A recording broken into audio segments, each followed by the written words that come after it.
Bonjour auditeurs et auditrices de Radio Taïwan International, ici Clément Tricot et vous écoutez un nouvel épisode de votre émission La Ville en pratique, une émission sur les villes et l'urbanisme taïwanais. Aujourd'hui, petit zoom sur la sortie d'un e-book, version PDF de nos chers livres papier. Eh bien, ce livre retrace et résume les lauréats des prix des rénovations urbaines de Taipei. C'est un concours qui a lieu tous les ans et qui récompense les plus belles opérations de réparation des rénovations du bâti ancien, plus ou moins ancien, et l'occasion de revenir donc sur ces lauréats 2024 en abordant cet e-book. On commence tout de suite.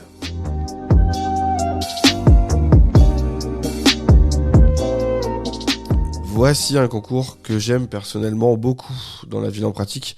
Nous parlons souvent des prix d'architecture. C'est une accroche d'actualité bien pratique pour présenter des œuvres architecturales taïwanaises, mais aussi le travail des architectes, hommes ou femmes. Eh bien, le prix de la rénovation urbaine fait partie, selon moi, des prix à suivre si vous aimez le patrimoine et l'histoire, puisque clairement, il s'agit des plus belles réalisations à partir de ce qui existe déjà. Et donc cette année, petite nouveauté, les organisateurs du prix de la rénovation architecturale de Taipei ont sorti un e-book pour la version 2024 qui présente les lauréats donc, de la dernière édition avec surtout de magnifiques photos, c'est ce qu'on veut voir quand on parle d'architecture.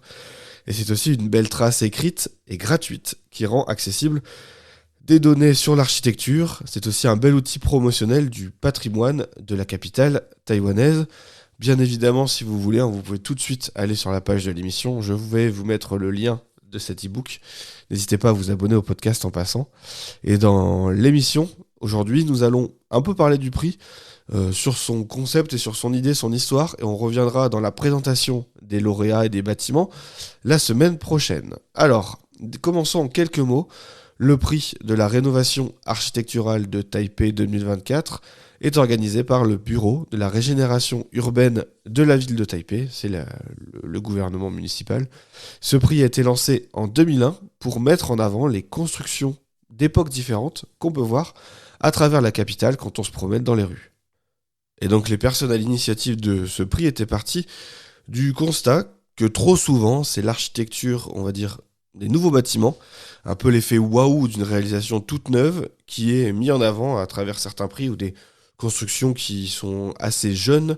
Et bien là, l'idée, c'est d'équilibrer un petit peu la mise en avant du développement urbain, aussi de jouer sur le contexte culturel et historique, et puis mettre en avant aussi sur le recyclage, aussi quelque part, et la rénovation des ressources que sont les bâtiments qu'on trouve à travers la capitale.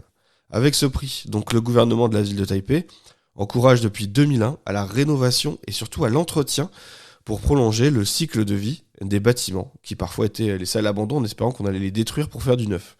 La ville cherche ainsi à encourager les citoyens à prendre des initiatives pour créer des espaces urbains et des environnements de meilleure qualité, tout en espérant découvrir diverses possibilités de remise en état des maisons anciennes par le biais de ce concours. L'idée, c'est aussi d'inspirer. Et c'est donc maintenant la 24e édition qui vient de se terminer, avec au total près de 1000 candidatures qui ont été reçues en tout, et 245 bâtiments anciens rénovés, créatifs et diversifiés qui ont été récompensés. Et à travers ces pépites qui ont été mis en avant, ça permet d'observer peut-être l'impact d'un prix comme celui-ci sur le développement des politiques de rénovation et d'entretien, sur les questions aussi sociales et environnementales à travers la capitale. Là où c'est aussi intéressant, c'est que le prix a évolué avec les années. En outre, les récompenses ont orienté la pensée politique et la stratégie mise en avance par la ville pour encourager le renouvellement urbain, concernant notamment le travail de l'espace, des interactions sociales et humaines, ou encore l'ouverture sur les communautés environnantes. Il y a 4 étapes qui sont mises en avant par le prix. De 2001 à 2009, d'abord une vision urbaine, peut-être plutôt du point de vue de l'esthétisme, imagination de la capitale avec une nouvelle beauté. Disons que c'est plus ou moins l'événement Open House Taipei qui permet de rentrer un peu partout à Taïwan. Et bien là, c'est un peu le même esprit. Un changement peut-être qualitatif dans la pensée du travail de l'extérieur vers l'intérieur. De 2012 à 2017, troisième phase, une réponse de plus en plus approfondie du marché avec la création peut-être presque d'un esprit label avec la recherche d'une garantie de qualité si on reçoit ce prix. Et puis la quatrième et la plus récente phase, depuis 2018, avec la mise en avant des modes de vie et l'esprit de terrain. Et là, c'est orienté pour la qualité de vie à la fois pour les visiteurs ou les personnes qui occupent les bâtiments. Donc on voit quand même que le prix a une vision un petit peu différente, essaie d'orienter un petit peu les différentes visions de la rénovation des bâtiments anciens. Et donc, avec ce prix, le gouvernement présente la rénovation urbaine comme une politique importante de réaménagement urbain, mais aussi de transformation de l'espace, afin d'améliorer, on va dire, l'environnement global et le paysage urbain de la capitale, avec toujours une pensée construite plus ou moins sur 3 axes: reconstruction, rénovation, et surtout, et ça c'est important, entretien. Pourquoi c'est important? On l'a dit, les responsables du prix dressent ce constat que bien trop longtemps, l'accent a toujours été mis sur la démolition et la reconstruction dans le bâtiment à Taïwan.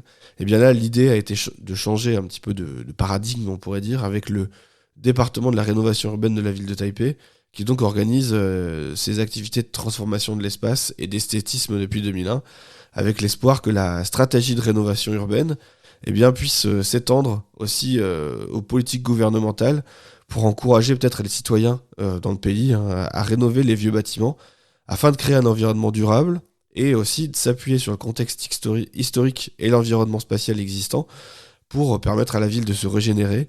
En gros, disons que l'accent est clairement mis sur la préservation du patrimoine bâti en général et sur sa revalorisation.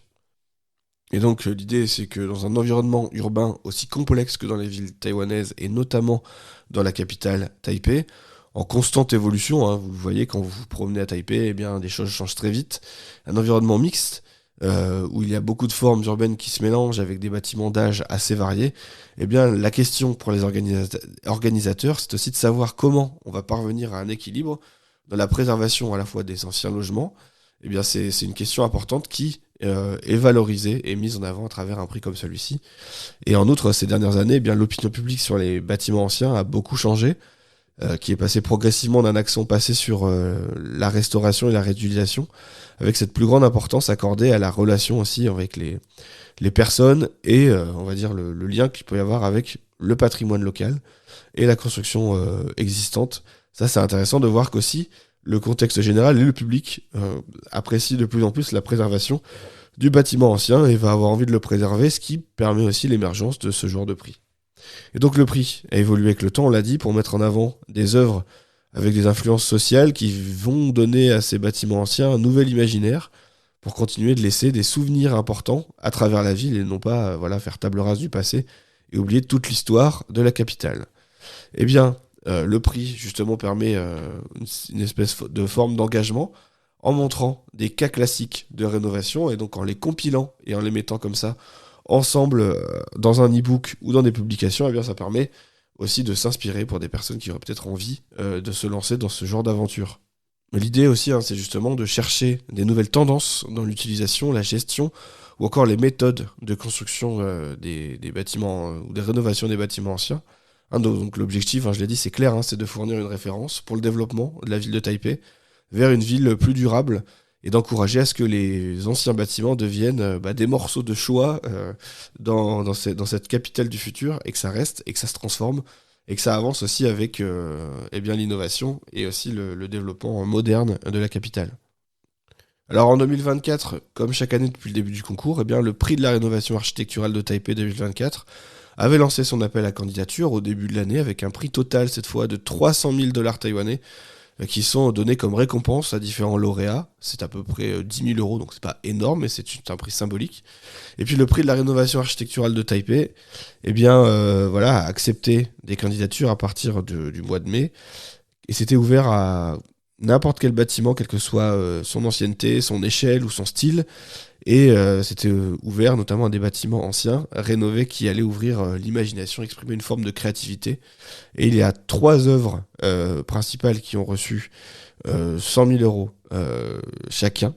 Et ensuite, il y a une liste de 10 prix qui est mise en œuvre et présentée pour mettre en avant certains bâtiments qui le méritent et qui méritent d'être valorisés à travers un prix. Disons qu'en gros, sur les critères de sélection, le jury se base sur 4 grandes idées: innovation, imagination, bénéfice social et durabilité des bâtiments pour juger. La durabilité, c'est intéressant, c'est de voir que c'est pas forcément juste une rénovation esthétique temporaire qui va disparaître rapidement. Là, c'est au contraire de voir dans le temps? Est-ce que ça va permettre d'avoir un bâtiment qui va se maintenir et vivre aussi avec le temps et rester un moment? Et bien voilà, donc cet e-book, le livre dont on parlait au début, eh bien se concentre principalement sur les œuvres qui sont primées. Ça comprend aussi des rénovations et des entretiens avec les différents juges qui composent le jury. Et ça analyse aussi les tendances et les défis de la rénovation urbaine des bâtiments anciens, du point de vue des juges. Et ça partage aussi des détails de rénovation les plus inspirants aux yeux des juges. Mais bien évidemment, tout ça, vous le savez, nous en parlerons à partir de la semaine prochaine dans un nouvel épisode, je l'avais dit au début.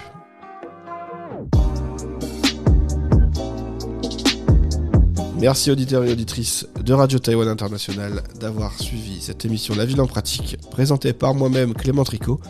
Je vous souhaite une bonne journée, une bonne année du serpent de bois aussi. À très bientôt, portez-vous bien.